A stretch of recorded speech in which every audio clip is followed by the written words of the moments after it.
नमस्कार विद्यार्थी मित्रों, आज हम धोरण 9 हिंदी का तीसरा चैप्टर देखेंगे। उनका नाम है क्या निराश हुआ जाए। क्या निराश हुआ जाए। उनके लेखक के बारे में पहले जान लेते हैं। उनके लेखक का नाम है हजारी प्रसाद द्विवेदी। हजारी प्रसाद द्विवेदी उनके लेखक का नाम है। उनका जन्म सन 1907 में ईस्वी सन में हुआ था और उनका निधन सन 1919 में हुआ था, यानी कि उनका निधन 1979 ईस्वी सन में हुआ था। अब उनके परिचय के बारे में जान लेते हैं।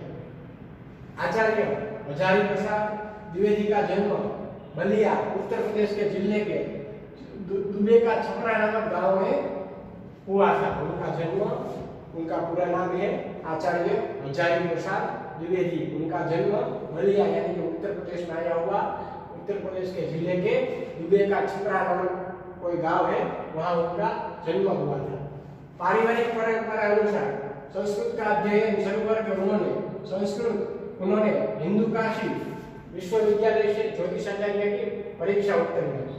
उन्होंने वो जाति से वो ब्राह्मण थे, इसलिए उन्होंने पारिवारिक परंपरा अनुसार संस्कृत का अध्ययन शुरू किया और उन्होंने हिंदू काशी विश्वविद्यालय से ज्योतिषाचार्य की परीक्षा भी उत्तीर्ण की थी। गुरुदेव रविंद्रनाथ के आश्रम में ईस्वी सन 1940 से ईस्वी सन से 1950 ईस्वी सन तक हिंदी भवन के निर्देशक रहे।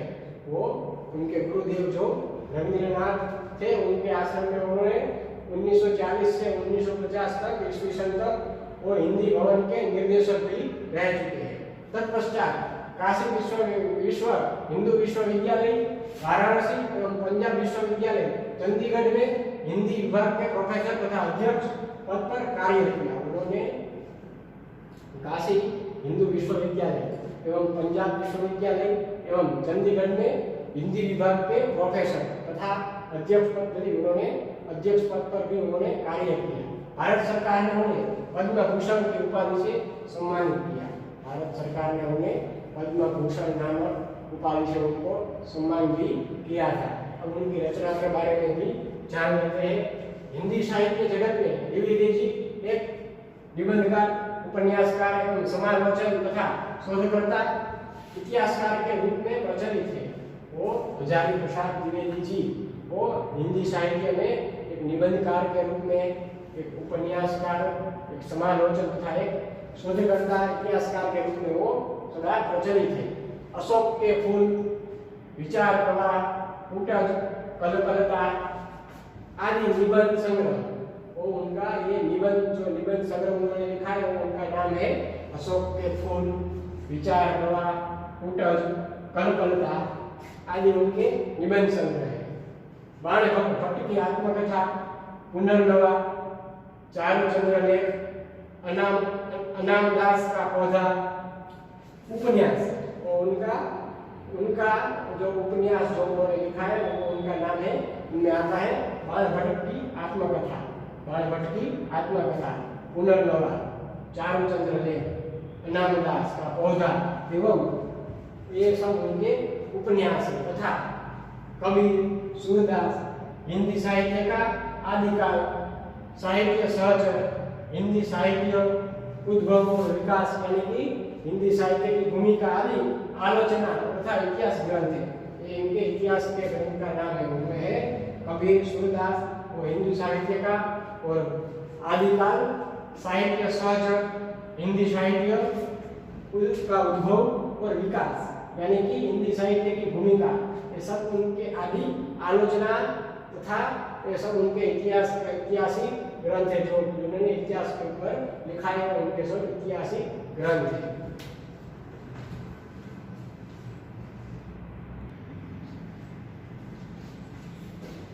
देखते हैं आगे। ये जो यहाँ प्रस्तुत जो क्या निराशा हुआ जाए, वो जो गद्य है उनके बारे में थोड़ा जान लेते हैं कि गद्य में क्या बताया गया है।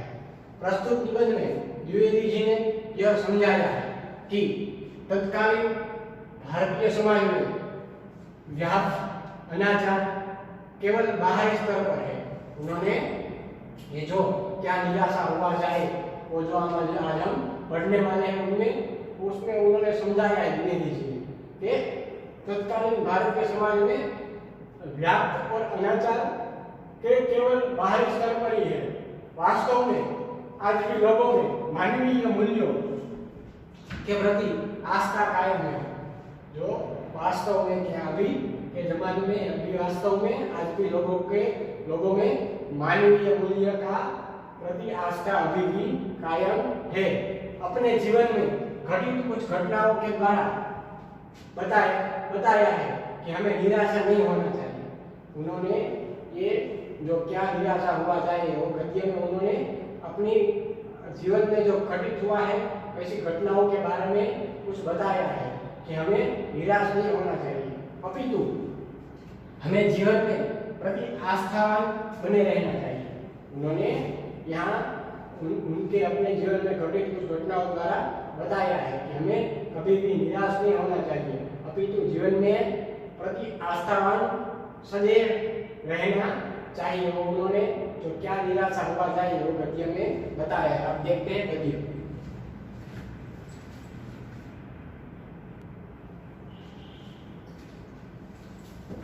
देखते हैं हम ये गद्य के लेखक भजानी प्रसाद द्विवेदी ने गद्य क्या निराशा हुआ जाए उन्हें क्या कहा है। मेरा मन कभी भी बैठ जाता है। मन बैठ जाना यानी उदास होना, मन बैठ जाना यानी कि उदास होना, मन मानना, इनको हम कभी भी बैठ जाना बोलते हैं। कभी लेखक कह रहे हैं कि मेरा मन कभी भी बैठ जाता है यानी कि उदास हो जाता है। समाचार पत्र में ठगी, डकैती, चोरी, तस्करी और भ्रष्टाचार के समाचार भरे रहते हैं। लेखक कह रहे हैं कोई भी समाचार पत्र के अंदर किसी ने ठगाई की, किसी ने डकैती की, किसी ने चोरी की, तस्करी यानी कि वो भी उनका ही मतलब भी चोरी ही होता है। तस्करी और भ्रष्टाचार के समाचार भरे रहते हैं। पूरे समाचार पत्र में आजकल डकैती, चोरी, तस्करी और भ्रष्टाचार के समाचार भरे रहते हैं। आरोप प्रत्यारोप का कुछ ऐसा वातावरण बन गया है। वो लेखक कह रहे हैं आरोप या प्रत्यारोप, किसी ने किसी पर आरोप लगाया या किसी ने किसके ऊपर दूसरे पर आरोप लगाया। आरोप या प्रत्यारोप का कुछ ऐसा वातावरण जो बन गया है कि लगता है कि देश में कोई ईमानदार आदमी ही नहीं रह गया है। लेखक कह रहे हैं पूरे समाचार पत्र में आरोप या प्रत्यारोप या डकैती, चोरी, तस्करी ऐसे ही सब समाचार भरे रहते हैं। ऐसा लगता है कि देश में कोई ईमानदार आदमी रह ही नहीं है, बचा ही नहीं है, कोई है ही नहीं। हर व्यक्ति संदेह की दृष्टि से देखा जा रहा है।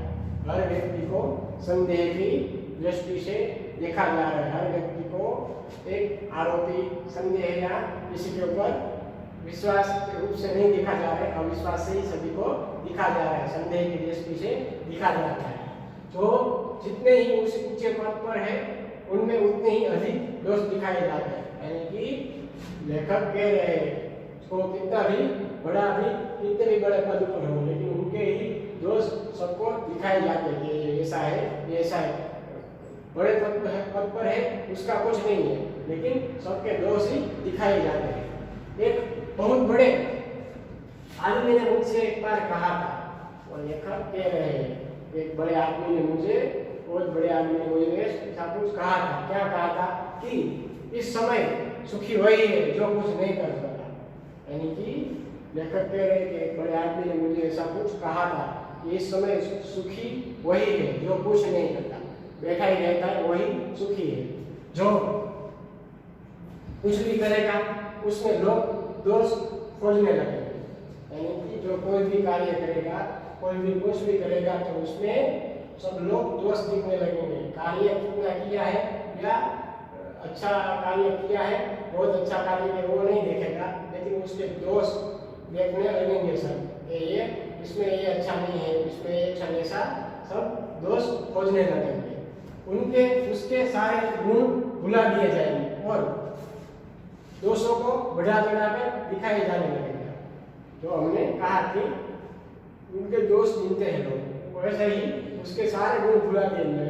उसमें अच्छा गुण है, उसने ये कार्य किया है वो अच्छा है, वो कुछ नहीं देखेंगे।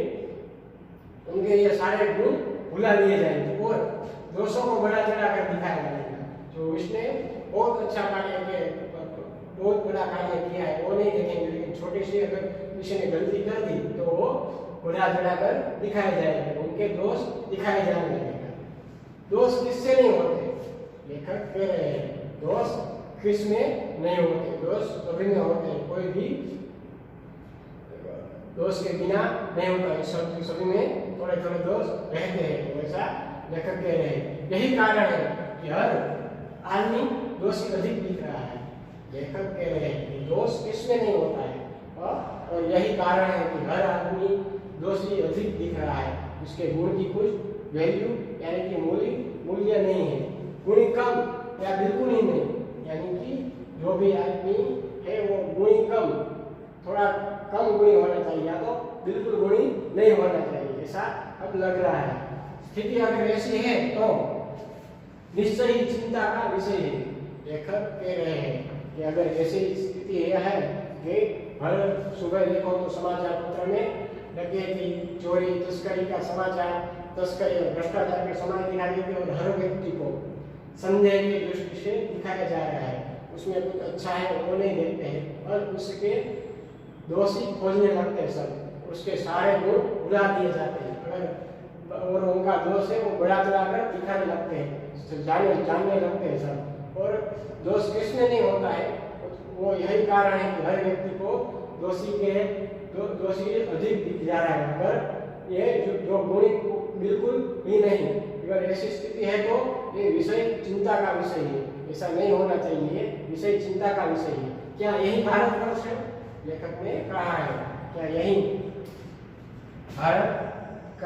भारतवर्ष है जिसका सपना तिलक और गांधी ने देखा था? वो लेखक कह रहे हैं कि ये यही भारत है जो जिसका सपना तिलक और गांधी ने देखा था, यानी कि जिसका सपना तिलक और गांधी ने देखा था कि यही भारत है जिसके द्वारा यह देश आगे बढ़ रहा है, और वो यहाँ सब एक दूसरे पर आरोप या प्रत्यारोप करा रहा है कि यही देश है जिसका सपना तिलक और गांधी ने देखा था, क्या यही देश है? ऐसा लेखक कह रहे हैं। अगर आगे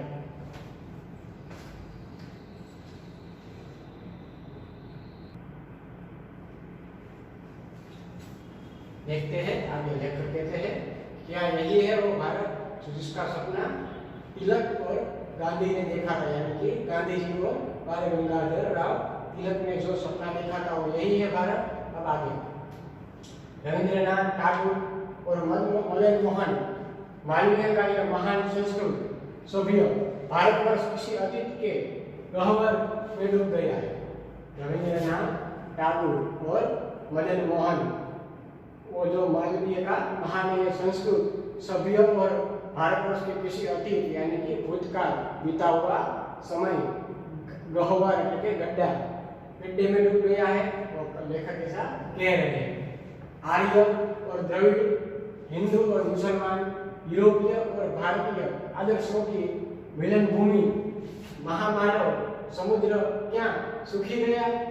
वो लेखक ऐसा कह रहे हैं कि आर्य और द्रविड़ की भूमि, हिंदू और मुसलमान, यूरोपीय और भारतीय आदर्शों की मिलन भूमि है, ये महामानव समुद्र क्या सूखे ही डूब गया है, सूखा हो गया है क्या? ऐसा लेखक कह रहे हैं। मेरा मन कहता है कि ऐसा हो नहीं सकता। लेखक कह रहे हैं कि मेरा मन अभी भी मना कर रहा है, मेरा मन कह रहा है ऐसा कभी नहीं हो सकता, क्योंकि ये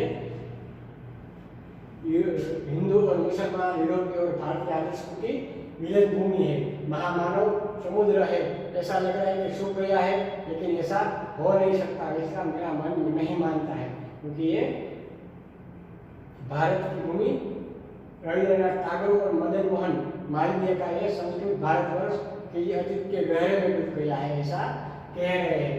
लेकिन ऐसा हो नहीं सकता, कभी कहते हैं कि मेरे मन में कहता है कि ऐसा कभी नहीं हो सकता। हमारे महान मनीषियों के सपनों का भारत है और रहेगा। लेखक कह रहे हैं कि हमारे महान मनीषियों यानी कि ज्ञानी पंडितों का ये भारत सपनों का भारत है ये, जो ज्ञानी और पंडितों ने ये खींच कर बनाया है, ऐसा ये भारत है और रहेगा भी, ऐसा लेखक कह रहे हैं। यही सही है कि इन दिनों कुछ ऐसा माहौल बना है, लेखक कह रहे हैं यही सही है कि इन दिनों कोई ऐसा माहौल है, यानी कि ऐसा माहौल अभी बन रहा है, यही सही है, ऐसा लेखक कह रहे हैं कि ईमानदारी से मेहनत करके जीविका चलाने वाले निरीह और भोले भोले श्रमजीवी पीस रहे हैं। लेखक कह रहे हैं कि यही सही है, इन दिनों कुछ ऐसा माहौल बना रहा है कि ईमानदारी से मेहनत करके जीविका यानी कि रोजी चलाने वाले निरीह और भोले भोले श्रमजीवी पीस रहे हैं। निरीह यानी कि भोले, निरीह यानी कि भोले भोले लोग श्रमजीवी पीस रहे हैं, ऐसा कवि लेखक कह रहे हैं। और झूठ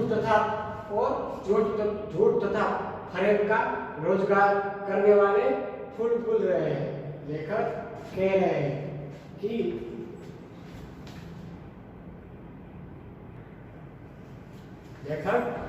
हैं कि ईमानदारी से मेहनत करने वाले करके जीविका यानी कि रोजी कमा चलाने वाले निरीह यानी कि निर्दोष भोले भाले लोगों श्रमजीवी पीस रहे हैं और झूठ तथा फरेब का रोजगार करने वाले फूल रहे हैं।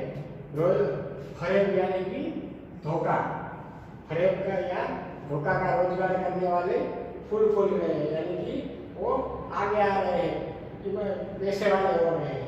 ईमानदार को मूर्खता का पर्याय समझा जाने लगा है। और लेखक ऐसा यहाँ कह रहे हैं कि जो भी ईमानदार व्यक्ति है उनको या मूर्खता का पर्याय, क्योंकि ये मूर्ख है, ऐसा कहने समझा जा रहा है, क्योंकि वो ईमानदारी से अपना बिना फरेब के वो अपना जीविका चला रहा है, यानी कि अपनी रोजी चला रहा है, इसलिए उनको मूर्खता यानी कि मूर्ख कहने समझा जाने लगा है। सच्चाई केवल भीरू और बेबस लोगों के हिस्से पड़ी है। भीरू यानी कि भूल, भीरू यानी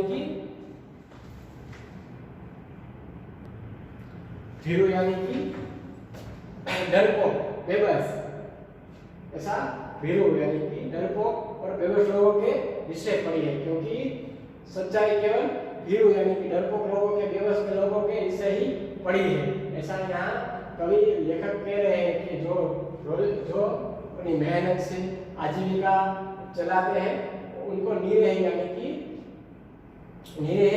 कि निर्दोष भोले भाले श्रमजीवी पीस रहे हैं और फरेब यानी कि धोखा कर रहे हैं, और वो भी आगे आ रहे हैं, धोखा करके आगे आ रहे हैं और ईमानदार को मूर्ख समझा जा रहा है।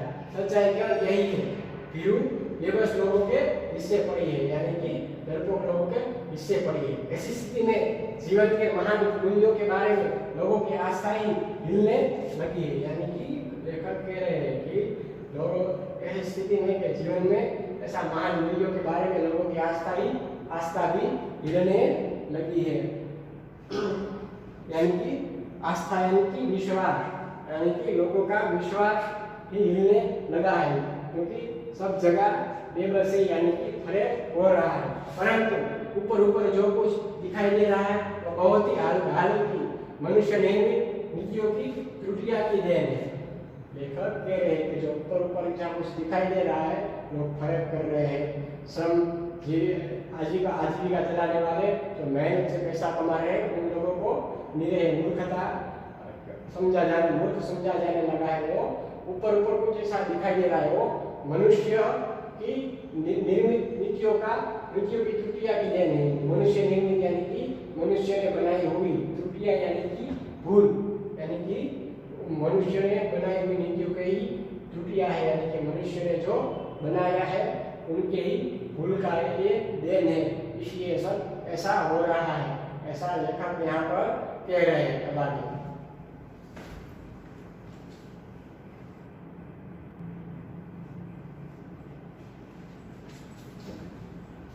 आगे देखते हैं। सदा मनुष्य बुद्धि नई परिस्थितियों का सामना करने के लिए नए सामाजिक विधि निषेधों को बनाती है। लेखक कह रहे हैं सदा मनुष्य बुद्धि और परिस्थितियों का सामना करने के लिए, यानी कि अपनी बुद्धि से नई परिस्थितियां जो उत्पन्न हो रही है उनका सामना करने के लिए एवं नए सामाजिक विधि निषेध यानी कि कोई काम करना है या कुछ काम करना है या नहीं करना है ऐसा निषेध को बनाती है। वही मनुष्य नई सामाजिक विधियां ही जो काम करना है वो नहीं करना है ऐसा निषेध निर्देश ही मनुष्य के निषेधों को बनाती है, ऐसा लेखक कह रहे हैं। उनके ठीक साबित न होने पर उन्हें बदलती है, यानी कि अगर किसी मनुष्य ने नई परिस्थितियों का सामना करने के लिए नई सामाजिक विधि निषेधियां बनाई है तो अगर वो साबित ना हुए या अच्छा ना हुए तो उन्हें बदलते रहते हैं, यानी कि बदल देते हैं। नियम कानून सबके लिए बनाए जाते हैं। कह रहे हैं कि नियम और कानून यानी कि वो सबके लिए एक ही बनाए जाते हैं, क्योंकि अगर मनुष्य अपनी बुद्धि से नई परिस्थितियों का सामना करने के लिए अगर नई सामाजिक विधि निषेधियां बनाता है तो अगर वो साबित न हुए और ठीक न हुए तो उसको बदल देते हैं। लेकिन नियम और कानून सबके लिए बनाए जाते हैं, पर सबके लिए कभी कभी एक ही नियम सुखकर नहीं होते। लेखक कह रहे हैं लेकिन कभी कभी भी एक ही नियम एक ही नियम सबके लिए नहीं होते। ऐसा नियम ये इसके लिए है, यह नियम इसके लिए है, लेकिन सबके लिए एक ही नियम नहीं हो सकता, सुखकर नहीं होते हैं, यानी कि सुखकारी वो नियम नहीं होते। किसी के लिए दुखकारी भी वो नियम हो सकते हैं। ऐसा लेखक कह रहे हैं कि सबके नियम एक ही नियम सबके लिए नहीं होते हैं, क्योंकि किसी के लिए सुखकर होता है और किसी के लिए दुखकर भी हो सकता है। सामाजिक कायदे कानून कभी युग युग से परीक्षित आदर्शों से टकराते हैं, यानी कि परीक्षित यानी कि कसौटी में खड़े उतरते हैं, ऐसा उनका भावार्थ होता है। कसौटी में खड़े उतरना, परीक्षित यानी कि कसौटी में खड़े उतरना, यानी कि सामाजिक कायदे कानून कभी कभी युग से किसी की कसौटी में खड़े उतरते हैं और आदर्शों से टकराते हैं। ऐसा लेखक का कहना है कि सामाजिक जो सामाजिक कायदे कानून बनाए गए वो युग युग से परीक्षित आदर्शों से टकराते हैं। ऐसा यानी कि कभी कसौटी में कभी कभी खड़े भी उतरते हैं। इससे ऊपरी सतह आरोपित भी होती है, इस यानी कि आरोपित यानी कि मथन यानी कि कभी मंथन भी होते हैं। आरोपित એટલે मंथन यानी कि मथामण भी होती है ऊपरी सतह पर, यानी कि ऊपर के जो लोग होते हैं जो ज्यादा स्मार्ट होते हैं और ऊपरी सतह यानी कि जो ऊपर के जो बहुत बड़े आदमी होते हैं उनके लिए मंथन भी होती है। पहले अभी हुआ है आगे भी होगा, कह रहे हैं ऐसा पहले भी हुआ था और आगे भी होता है, क्योंकि जो सामाजिक कायदे कानून कभी कभी युग से परीक्षित आदर्शों से टकराते हैं। इससे ऊपरी सतह आरोपित भी होती है। ऊपर की सतह यानी कि जो ऊपर की सतह है वो भी कभी कभी आरोपित होती है और आगे भी हुआ है और आगे भी होगा। इसे देखकर हताश हो जाना ठीक नहीं है, यानी कि लेखक कह रहे हैं कि इसे देखकर कभी हताश तो नहीं होना चाहिए। हताश होना यानी कि उपेक्षा,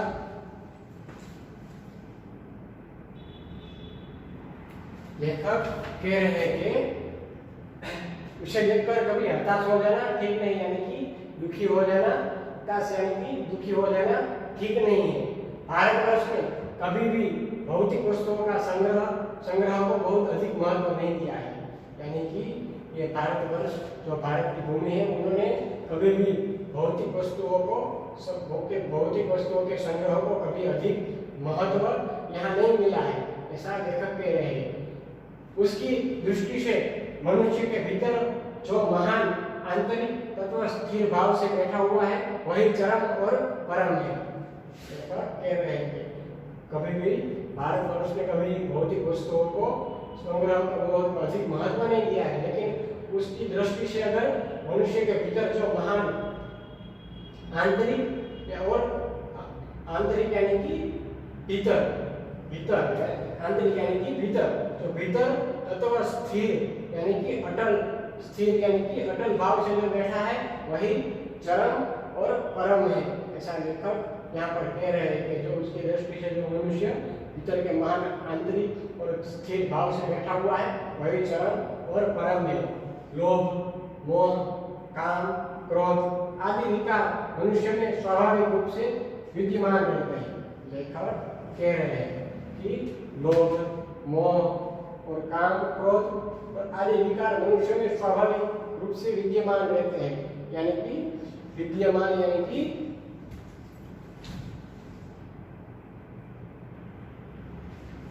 यानी कि उपस्थित, हाजिर रहते हैं, विद्यमान रहते हैं, क्योंकि वो उनका स्वाभाविक रूप से है।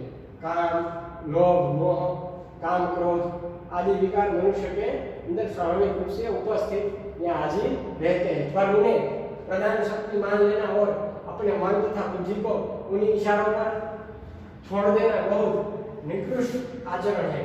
लेखक कह रहे हैं कि मनुष्य के अंदर लोभ, मोह, काम, क्रोध आदि विकार मनुष्य में स्वाभाविक रूप से स्थिर विद्यमान रहते हैं, यानी कि हाजिर रहते हैं, पर उन्हें प्रधान शक्ति मान लेना यानी कि मैन यानी कि जो सबसे बड़ी शक्ति मान लेना और अपने मन तथा बुद्धि को उन्हें इशारों पर छोड़ देना वो निकृष्ट आचरण है, यानी कि नीच प्रकार का आचरण है। ऐसा लेखक कह रहे हैं, क्योंकि वो ऐसा छोड़ देना वो तो नहीं हो सकता ना कि अपने मन और बुद्धि को उन इशारों पर छोड़ देना कि मनुष्य में लोभ और मोह, काम, क्रोध और आदि विकार मनुष्य में के स्वाभाविक रूप से ऐसा नहीं होना चाहिए, क्योंकि अपने मन तथा बुद्धि को उन्हीं इशारों पर नहीं छोड़ देना चाहिए, क्योंकि वो निकृष्ट आचरण है। यानी कि वो निकृष्ट आचरण यानी कि वो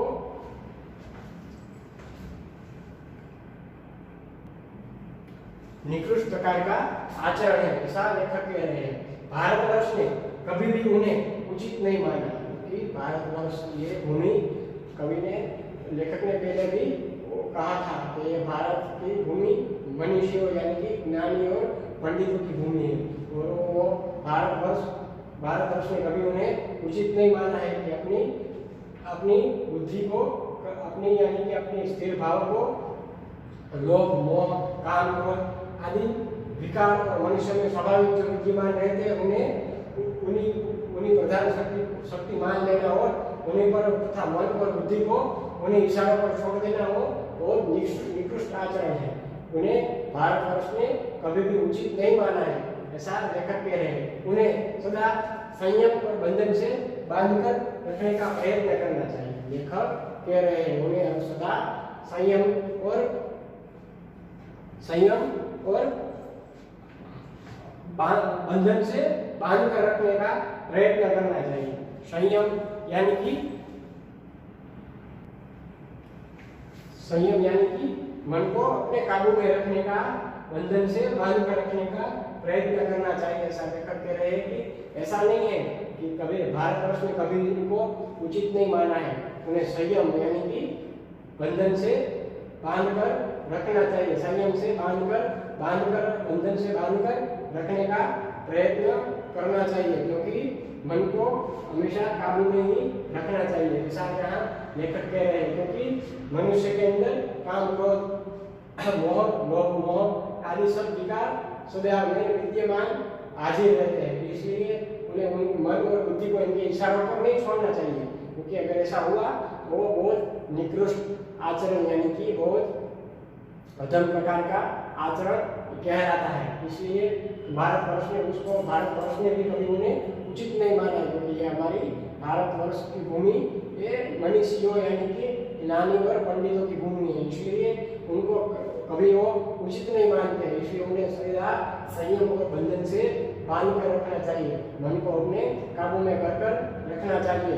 यहाँ ऐसा लेखक हजारी प्रसाद द्विवेदी जो ये पाठ के रचयिता है और निबंध जो उन्होंने लिखा है यहाँ वो क्या निराशा हुआ जाए, इसमें वो कह रहे हैं कि ऐसा नहीं है कि उन्हें सारा सदा संयम और बंधन से बांध कर रखना चाहिए, क्योंकि वो बंधन से बांध कर नहीं रखोगे तो वो उसके अंदर लोभ, मोह, काम, क्रोध और आदि विकार फिर से जो विद्यमान तो है ही, लेकिन वो फिर से ज्यादा जागरूक हो सकते हैं। और इसलिए उनको अपने मन को तथा बुद्धि को उनके इशारों पर कभी भी छोड़ना नहीं चाहिए, ऐसा यहाँ कवि लेखक कह रहे हैं।